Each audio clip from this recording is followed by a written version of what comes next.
করছে পাম্পে। ভাই আমার 50 টাকা দে, 50 টাকা দে। এইটা লোক সব জায়গায় চলে, মানে সিরিয়াল ভঙ্গ করে অন্য জায়গা থেকে তেল দিতেছে। এই বিষয়টা একটা খারাপ একটা বিষয়। তো আগাইলে বিশ্ব জয় করা হয়ে যাবো গা, বেশি দূর নাই বিশ্ব জয় করা।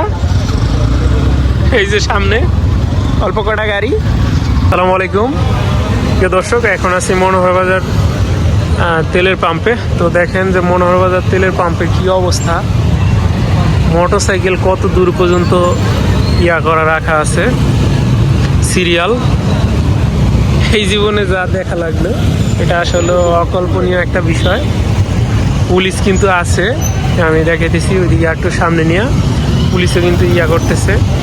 এই জায়গায় নিরাপত্তার জন্য দায়িত্বে আছে, কারণ মানুষ তো বিশৃঙ্খলা সৃষ্টি করতেই পারে। এই জন্য একটু দেখাই সামনে গিয়া। কি একটা অবস্থা রে, বাইক আর বাইক, বাইক তো এই কর্নারে, বাসও একটা আছে।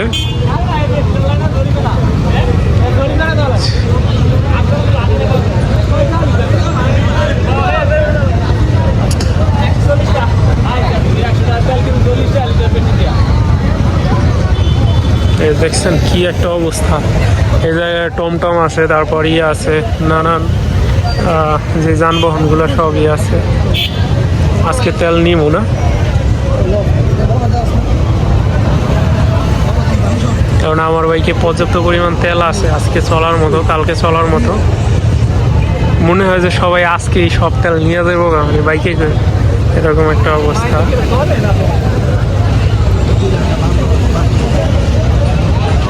এই যে বাংলাদেশের যুদ্ধ তো হয়েছে আর এক দেশে, বাংলাদেশ তো এই তেল নিয়ে এই ঝামেলা। আর বাকিটা যদি যুদ্ধই বাজে অন্য দেশের সাথে, তাইলে বাংলাদেশের কি অবস্থা হবে? মানে বাংলাদেশ যদি নিজে যুদ্ধ করে তাইলে কি অবস্থা হবে আল্লাহ ভালো জানে। তখন তো আমরা একদম আর ফালাফালি করি, তখন তো একদম নিশ্চিন্ত হয়ে যাব। এই ঝুঁকিগুলি আগে সামাল দেওয়া উচিত। বাংলাদেশের যারা এই নীতি নির্ধারক আছেন, আসলে আমরা একে অপরের খালি দোষারোপই করি, কিন্তু এই সমস্যার সমাধানের পথে হাঁটি না। এই সমস্যা যদি সমাধানের পথে যাইতো, তাইলে যারা এই দেশের দায়িত্বশীল হয়, যারা এই সরকারে যায়, তারা কিন্তু এই যে তেল মজুদ, খাদ্য মজুদ, কয়েক মাসেরটা এগুলো একসাথে করতে পারতো, কিন্তু এটা কিছুই করে নাই। সবাই আছে একজনের পিছে আর একজনের দৌড়াদৌড়ি। তবে উন্নয়ন যতটা হয়েছে, এইগুলিকে অগ্রগতি করার জন্য আরও যথেষ্ট পরিমাণ পর্যবেক্ষণ করতে হইব, যা আছে এটা নিয়ে আগাইতে হইব। এর বাইরে আসলে আমাদের ওরকম এবিলিটিও নাই, কিন্তু আমাদের সক্ষমতা অর্জন করতে হবে নিজ দেশের। দেখছেন কি একটা অবস্থা। আর ওই সামনে যায় না, ওই জায়গায় পুলিশ আছে, খবর থাকলে আবার নানান প্রশ্ন, নানান চিলিগুলি, এই কারণে কি না একটু জিজ্ঞাসা করতে পারে, বুঝেনি তো পরে আবার চলে যাবে।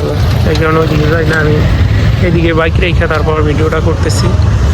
চলে যাবো কিছুক্ষণ সময়ের পরে, দেখি অবস্থা, দেখি বর্তমান অবস্থা দেখার পরে চলে যাব।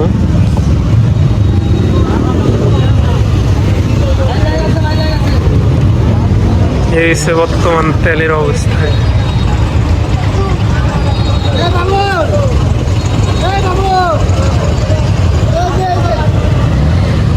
কত টাকার তেল দেয় দেখে আসি গিয়ে, মনে হয় 200 টাকার বেশি তেল দেয় না। ওই জিনিসটাও দেখাইতেছি।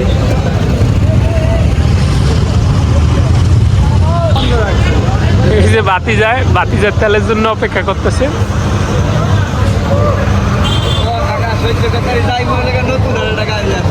নতুন আর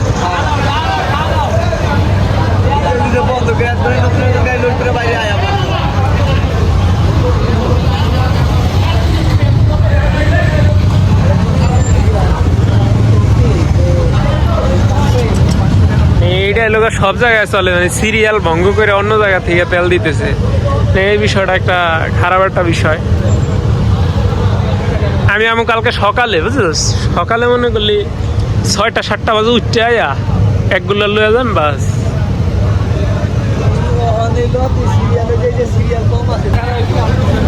আমি আমি দিমু, চিন্তা ভাবনা করছি আর একটা কিনুম গাড়ি।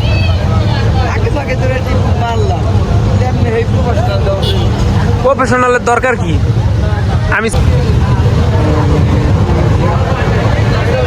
গাড়ি খালি আইতেই আছে, গাড়ি এই দিক দিয়া ওই দিক দিয়া, গাড়ি সিরিয়াল বাই সিরিয়াল। ওইদিকে যান গা, গাড়ি সিরিয়াল আর সিরিয়াল।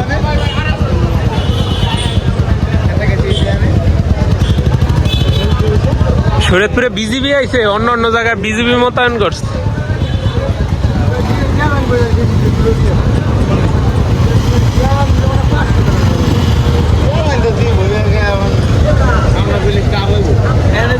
কথা চলতেছে কিন্তু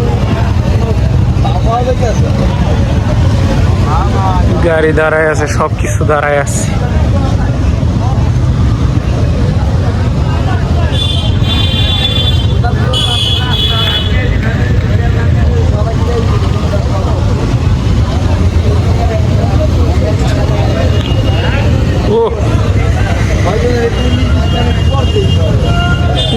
মনে করছি গাড়ি কই মারবে, এখন তো এই আবার রাস্তা ভরিয়া গেছে গা।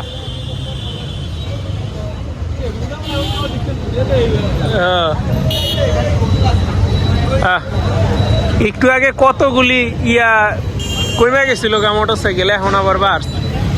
মোটর সাইকেল যন্ত্র না, সিরিয়াল না ধরলে কাজ হবে না। এই দিক থেকে একদম ওই পর্যন্ত,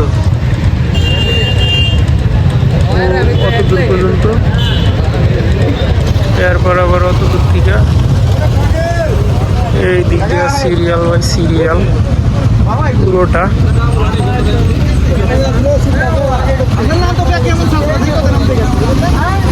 এরপরে আবার এই দিক দিয়ে এই ওই যে আমার বাইকটা।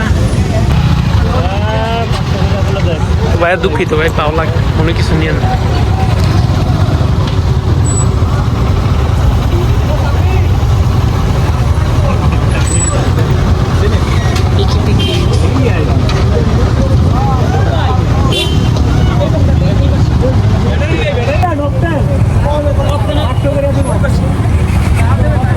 তেল নিয়ে এবার হুলস্থুল কাণ্ড। দাতাল মোসাদের থেকে ইউরেনিয়াম নিয়ে আসে চালান লাগতো, এটাই দুঃখ লাগে। আমরা সবকিছু করে তেল নিতে দৌড়াদৌড়ি করি।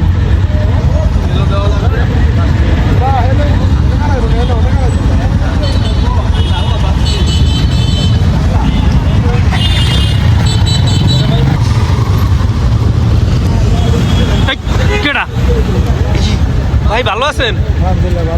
ভাই হেলমেট নাই, ড্রাইভিং লাইসেন্স নাই, গাড়ির নাম্বার আছে ভাই? ভাই বাংলাদেশ দেখে তো ভাই মামলা হইব, দোনো অ্যাপ আছে।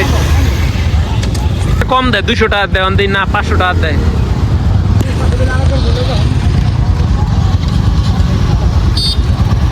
সকল পাল্টাই আইতে হইব। বাইকের উপরে বাইকের উপরে বাইক রাইসা তারপর তেল।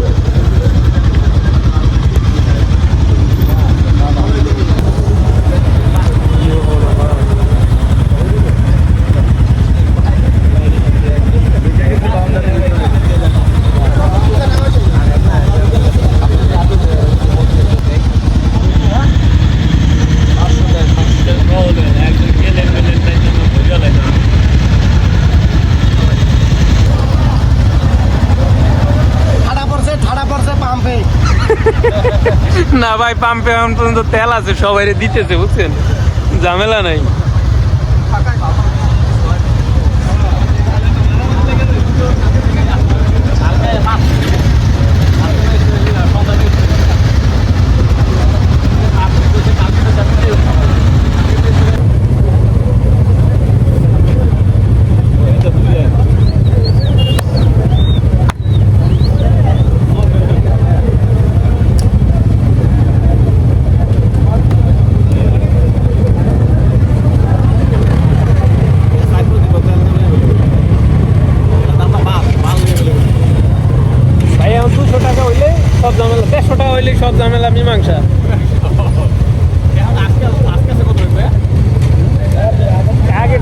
116 টাকা 50 পয়সা মনে হয় যে পেট্রোল। তেলের জন্য সবাই হাহাকার, তেলের জন্য অপেক্ষা করতেছে সবাই। আমিও সিরিয়ালে আছি, এখন দেখি কি অবস্থা।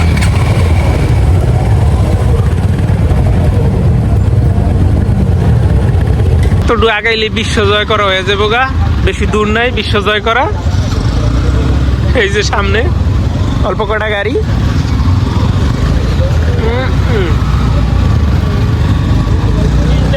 দেখে না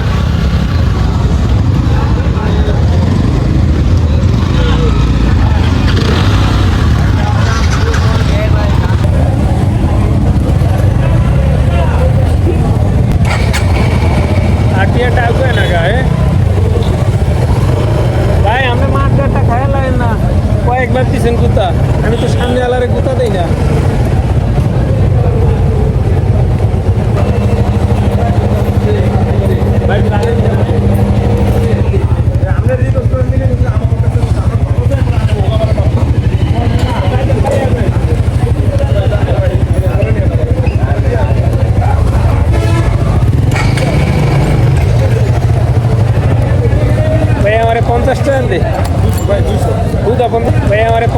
এত বড় লম্বা সিরিয়াল ঠেলা, তারপরে সামনে গিয়ে এতগুলি বাইক সামনে গিয়া আমি যখন তেল নিলাম, তখন কেন 50 টাকার তেল নিলাম জানেন?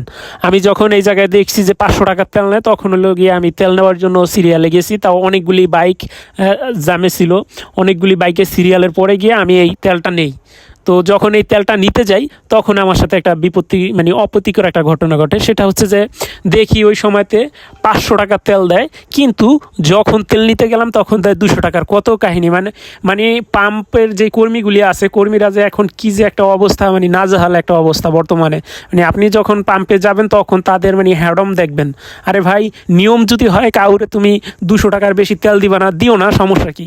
এই রিকোয়েস্ট সেই রিকোয়েস্ট, মানে আসলে বাংলাদেশের অবস্থা হয়েছে এরকম একটা অবস্থা কি জানেন ভাই, কেউ নিয়ম মানতে চায় না। সবাই নেতা খোঁজে, সবাই আত্মীয় স্বজন খোঁজে, সবাই ভাই ব্রাদার খোঁজে, সবাই হ্যাডম দেখে, সবাই লোক হ্যাডম খোঁজে। এই জায়গায় নিয়ম নীতির তোয়াক্কা ওই লোক খুবই আমরা কম করি। যদি সবার বেলা নিয়ম একই থাকে তাইলে ওই লোকিয়া সবাই মানে, যদি সবাই মানে তাইলে জিনিসটা ভালো। কিন্তু এই জায়গায় মানতেছে না, সবাই শুধু হ্যাডম খুঁজতেছে। কে কীভাবে তেল বেশি নিব, কে কীভাবে বাসায় নিয়ে মজুত করবো, কে কীভাবে এই তেল নিয়ে আবার বেচবো, এটা হইলো যায় মূল সমস্যা। এইটা যদি না থাকতো তাইলে এই সমস্যা হইতো না। এতগুলি গাড়ি ঠেলা, জাম ঠেলা গিয়া যখন দেখলাম যে 200 টাকার তেল দিবে, তাই আমি রাগে মাত্র 50 টাকার তেল নিয়ে আইছি।